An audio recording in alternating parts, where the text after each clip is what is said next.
She never said let them eat cake, but we killed her for it anyway. Marie Antoinette died with her head in a basket at age 37, convicted of crimes that ranged from treason to sexual abuse of her own son.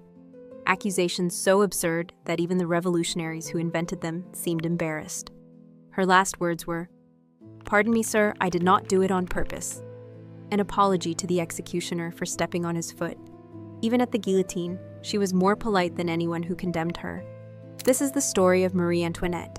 Not the Marie Antoinette of legend, the champagne-swilling, cake-eating, diamond-hoarding villain who destroyed France with her frivolity, but the real woman underneath the wig. The Austrian teenager who became France's scapegoat. The queen who never stood a chance. Welcome to History on High Heels, where we walk through the past in the shoes of women who were more complicated than history wanted them to be. Let's talk about the woman history loved to hate. Maria Antonia Josefa Johanna was born in 1755 in Vienna, the 15th child of Empress Maria Theresa of Austria. 15 children. Marie Antoinette spent her entire childhood knowing exactly what she was, currency. Her mother didn't raise daughters. She manufactured alliances, and Marie Antoinette was the piece Maria Theresa needed to secure peace with France after a century of war. The Habsburg-Bourbon alliance would reshape European politics, and all it cost was one 14-year-old girl. Marie Antoinette's education was hastily assembled. She could barely write in German, let alone French. She knew nothing of French history, French customs, French anything. But she could dance beautifully, play the harp, and look charming in a portrait. That's all anyone thought she needed. At 14 years old, Marie Antoinette was stripped of everything Austrian. The handover happened on an island in the Rhine River, in a building constructed specifically for this purpose. She walked in one door as an Austrian archduchess. Her clothes were removed, every stitch, every piece of jewelry, and replaced with French garments. Her Austrian ladies-in-waiting were sent home. Even her beloved pug dog was taken away. She walked out the other door as a French dauphine, completely alone, transformed overnight into someone else entirely. She crossed into France and met her husband, Louis Auguste, the future the 16th. He was 15, awkward, obsessed with locks and hunting, and had absolutely no idea what to do with a wife. Their marriage wasn't consummated for 7 years. 7 years of humiliation while the entire French court whispered about her failure to produce an heir, while pamphlets circulated calling her barren, while everyone blamed her for her husband's probable impotence. The pressure was immense. The entire point of her existence was to produce a male heir to unite Austria and France through blood. And she couldn't because her husband apparently preferred making locks to making love. She was a child in a foreign country, married to a boy who ignored her, surrounded by a court that hated her for being Austrian, mocked her accent, criticized her every move, and blamed her for a bedroom problem that was absolutely not her fault. So she did what any lonely, powerless teenager with unlimited funds would do. She shopped. Here's what you need to understand about Versailles. It was a gilded prison designed to keep the aristocracy entertained and powerless. You couldn't leave without the king's permission. You couldn't dress without an audience. The ritual of the queen's morning toilette involved dozens of nobles who fought for the privilege of handing her her chemise. You couldn't eat breakfast without 17 people watching. Privacy didn't exist. Intimacy didn't exist. It was a beautiful, suffocating performance every single day. Marie Antoinette hated it. The court hated her back. She was Austrian, the enemy, and she replaced the beloved former Dauphine who had died. She was young and pretty, and the king's grandfather, Louis XV, clearly favored her, which meant his mistress, Madame du Barry, saw her as a threat. The courtiers watched her every move, waiting for mistakes, turning those mistakes into scandals. She made plenty of mistakes. She gambled heavily and lost fortunes at cards. She stayed up all night at parties and slept until noon. She introduced simpler, less formal court etiquette, which the old guard saw as disrespectful. She had favorites, particularly the Princesse de Lamballe and later the Duchesse de Polignac, which created vicious jealousies. And she spent money. God, did she spend money. The hair alone became legendary. Her hairstylist, Leonard, created structures that reached 3 feet high. Ships, gardens, entire scenes constructed on her head, with wire, padding, and powder. Each creation cost a fortune. Each one was mocked in pamphlets as evidence of her excess. So she created her own world, the Petit Trianon, a small chateau on the grounds where she could escape the suffocating formality of court. She redecorated it in her taste, delicate, pastoral, feminine. She created an English garden and a fantasy hamlet where she could pretend to be a simple shepherdess. She wore muslin instead of silk. She milked cows, well, perfectly clean cows, with ribbons who were milked by servants first to ensure they had milk available for her to extract. But still, she played at being ordinary. The French people found this insulting. You're playing poor while we're actually starving? The aristocracy found it scandalous. You're wearing cotton like a commoner? You're rejecting French silk and destroying the industry? She couldn't win. Everything she did was wrong. If she was formal, she was cold. If she was casual, she was disrespectful. If she was friendly, she was undignified. If she was reserved, she was arrogant. But what really destroyed her reputation was something she didn't even do. The affair of the diamond necklace.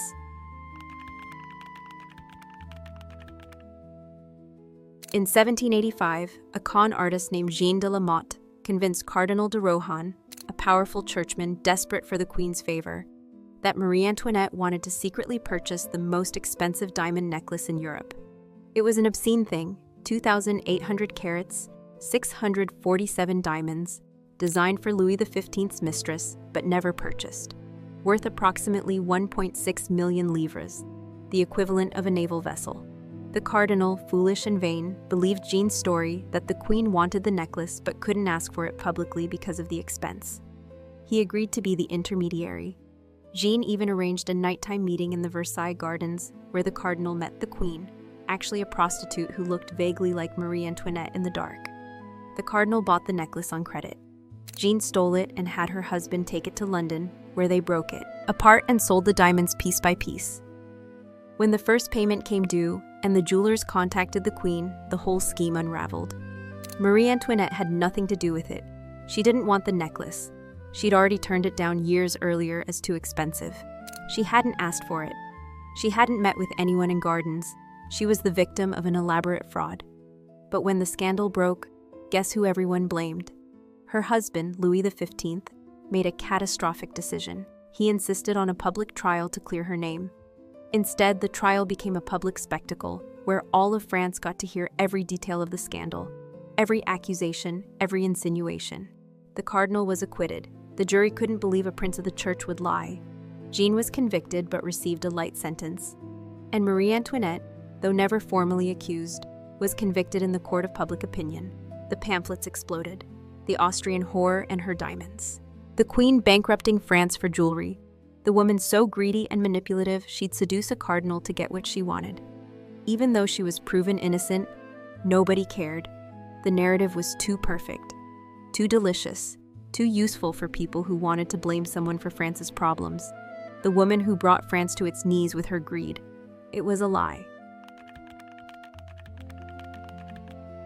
But it was the lie that stuck. Let them eat cake. Qu'ils mangent de la brioche. She never said it. The phrase appears in Jean-Jacques Rousseau's Confessions, written when Marie Antoinette was 9 years old, attributed to a great princess, probably not even a real person. It was a recycled joke about out-of-touch aristocrats that had been floating around for decades, possibly originating with Marie Thérèse, the wife of Louis XV 100 years earlier. But when the revolution came, and they needed a villain, they gave that line to Marie Antoinette, because it fit the character they'd created. The foreign queen who cared nothing for her starving people, who lived in such luxury she couldn't even imagine bread shortages, who thought peasants could just eat fancy bread if they had no regular bread. Here's the truth. When food riots broke out, Marie Antoinette emptied her own purse to buy grain for distribution. When the harsh winter of 1788 caused widespread suffering, she sold her silverware to fund relief efforts. When she heard women were marching on Versailles in October 1789, she wanted to flee. Her husband insisted they stay and face the people. When the mob broke into the palace and murdered her guards, she stood on the balcony and faced them. Her children beside her, they demanded she appear. She appeared. They demanded she leave Versailles and come to Paris. She went. She was many things, but she wasn't a coward. The March on Versailles changed everything. The royal family was dragged back to Paris and imprisoned in the Tuileries Palace. They lived under guard, their every move watched, their correspondence read, their visitors monitored. The revolution had its prisoners. Now it just needed to decide what to do with them. Marie Antoinette tried to negotiate. She wrote secret letters to her brother in Austria, begging for help. She participated in escape plans, the flight to Varennes in 1791, which failed spectacularly when they were recognized and captured just miles from the border. That failed escape sealed their fate. If there had been any doubt about their loyalty to France, any possibility of a constitutional monarchy with Louis as a figurehead, it ended when they tried to run. Louis XVI was executed in January 1793. Marie Antoinette heard the drums from her window. She wore black for weeks, sitting in her prison room, refusing to eat. She was now the widow Capet, stripped of her title, her crown, everything that had defined her. They came for her in August. She was moved from the Tuileries to the Conciergerie, a medieval prison called the Antechamber of Death. Her son, 8-year-old Louis Charles, was taken from her. She never saw him again. He would die 2 years later, abused and neglected in prison at age 10.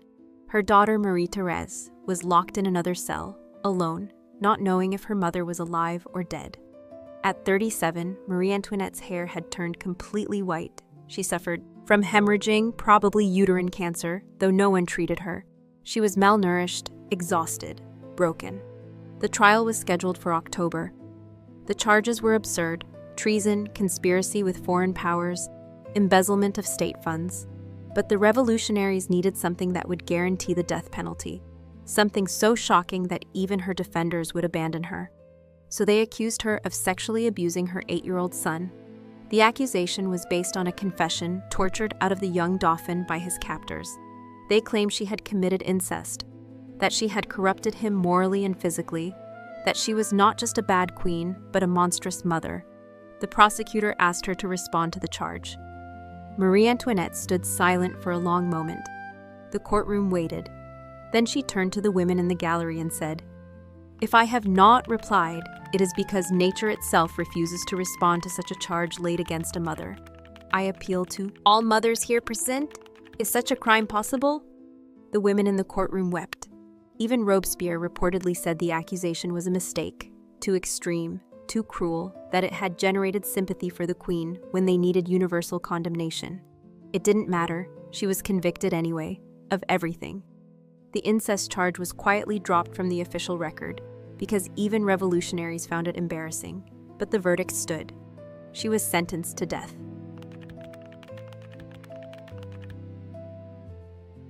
On October 16, 1793, at 4 in the morning, Marie Antoinette woke in her cell.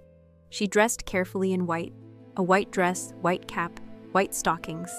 They'd cut her hair the night before, short, like a criminal's. Her hands were bound behind her back with rope, not the silk cords they'd used for her husband. She wrote one final letter to her sister-in-law, Madame Elisabeth. It's one of the most heartbreaking documents in history. A mother saying goodbye to her children, forgiving her enemies, maintaining her dignity to the end. She was placed in an open cart, not even given the dignity of a closed carriage like her husband. She rode through Paris for over an hour, while crowds screamed insults. Women sat knitting, counting the heads. She sat perfectly straight, head high, looking at nothing. An artist named Jacques-Louis David sketched her on the way to the guillotine. It's one of the most famous images of her. Haggard, thin, exhausted, lips pressed tight, but composed. Absolutely composed. At the scaffold, she climbed the steps without assistance. She accidentally stepped on the executioner's foot. "Pardon me, sir, I did not do it on purpose." The last words of a queen who'd spent her entire life apologizing for existing. The blade fell at 12:15 p.m. The executioner held up her head. The crowd cheered. France was finally free of the Austrian horror, the deficit, the famine, all of it. Her death would solve everything. Except it solved nothing. The revolution spiraled into the reign of terror. Thousands more would die, including many who had condemned her. The problems of France, corruption, inequality, economic collapse, remained exactly as they were. Because Marie Antoinette was never the problem, she was the scapegoat. Here's what we know now, looking back with 200 years of clarity. Marie Antoinette was extravagant. She spent too much on clothes, on gambling, on her hair, on redecorating her apartments. She was out of touch with the suffering of ordinary French people. She absolutely played a role in the financial crisis that helped trigger the revolution, but she didn't cause the deficit. That was decades of expensive wars, particularly France's support of the American Revolution, and a tax system that exempted the wealthy and the church while crushing the poor. She didn't cause the famine. That was failed harvest and government mismanagement and an economic system on the verge of collapse. She didn't cause the revolution. That was centuries of inequality finally exploding. She was a teenager, married off to secure an alliance, trapped in a palace she hated, blamed for her husband's failures, vilified for being foreign, and eventually murdered for crimes both real and imaginary because France needed someone to hate. The propaganda worked so well that we're still repeating it. "Let them eat cake" appears in history books as fact. The image of Marie Antoinette as a frivolous, heartless aristocrat persists despite mountains of evidence that she was far more complicated. She was vain and she was generous. She was naive and she was dignified. She loved her children desperately and was a mediocre queen. She was a product of her time and a victim of her time. And also, yes, complicit in a system that oppressed millions. She was human, flawed and complicated and three-dimensional. But history prefers its villains simple. Marie Antoinette's body was thrown into an unmarked grave in the Madeleine Cemetery, covered with quicklime. 22 years later, after the monarchy was restored, Louis XVIII had her remains exhumed and reburied at the Basilica of Saint-Denis with full honors. Too little, too late, but at least someone finally said sorry. Her daughter, Marie-Thérèse, was the only member of the immediate royal family to survive. She was released from prison in 1795 in a prisoner exchange and lived until 1851, carrying the trauma of those years forever. She never spoke publicly about her mother's execution. Marie Antoinette's story should haunt us. Not because she was innocent, she wasn't, but because of how eagerly we believed the lies. How quickly we turned a complicated woman into a cartoon villain. How satisfying it felt to blame everything on one Austrian teenager in a big wig. We did to Marie Antoinette what every age does to women it doesn't understand. We reduced her to a symbol, stripped away her humanity, and then punished her for crimes both real and invented. And then we told the story so many times we forgot parts of it were fiction. The truth is, Marie Antoinette was a product of an unjust system, but she was also a victim of it. She was given no education, no preparation, no agency. She was treated like property, blamed for things beyond her control, and destroyed by forces she barely understood. Should she have done better? Probably. Could she have, given who she was and when she lived? Maybe not. So here's to Marie Antoinette, the woman who never said let them eat cake, the queen who died apologizing, the girl who never had a chance, the mother who loved her children and lost everything, the woman who wore her crown like a cage and her death like dignity. History wrote her as a villain, but maybe it's time we rewrote that history. This is History on High Heels, where we walk in the uncomfortable shoes of women who deserved better, or at least deserved the truth. Thank you for watching.